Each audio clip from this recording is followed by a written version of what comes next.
They called it Remembering the Holocaust, Fighting Anti-Semitism.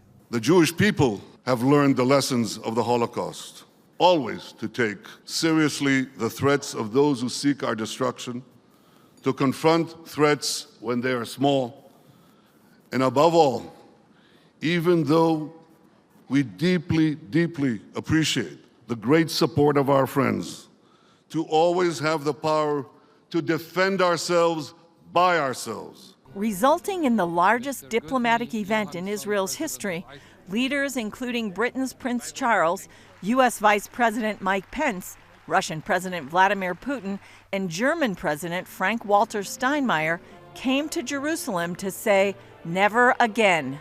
We must be prepared to confront and expose the vile tide of anti-Semitism that is fueling hate and violence all across the world, and we must stand together.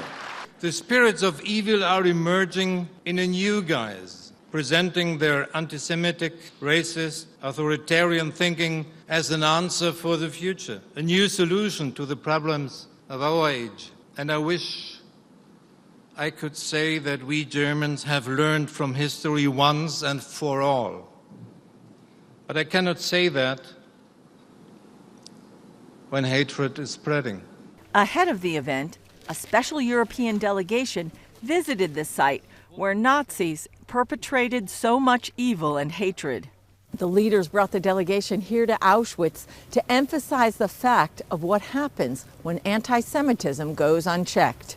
Born in Poland, former Israeli Chief Rabbi Israel Meir Lau is a Holocaust survivor. Anti-Semitism is something you can explain, but you cannot find a reason for it. It's against dialogue. It's against logic. It's a spiritual madness. Before the Red Army liberated the largest Nazi death camp 75 years ago, Nazis murdered an estimated 1.1 million Jews at Auschwitz-Birkenau.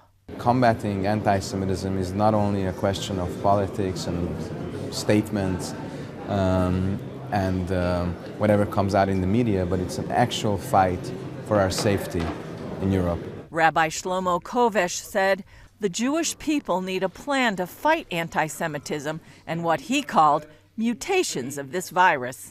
And we have to partner with those politicians, opinion leaders, public figures that are ready to partner with us in our war against anti-Semitism. It's a war of minds, it's a war of ideas, and we need a lot of partners for this war.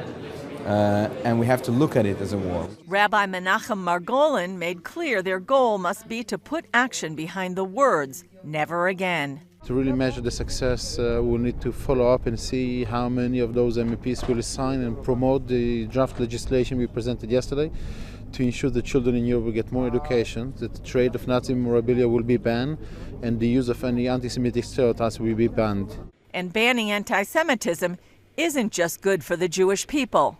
God told Abraham that I will bless whoever blesses you and curse whoever curses you.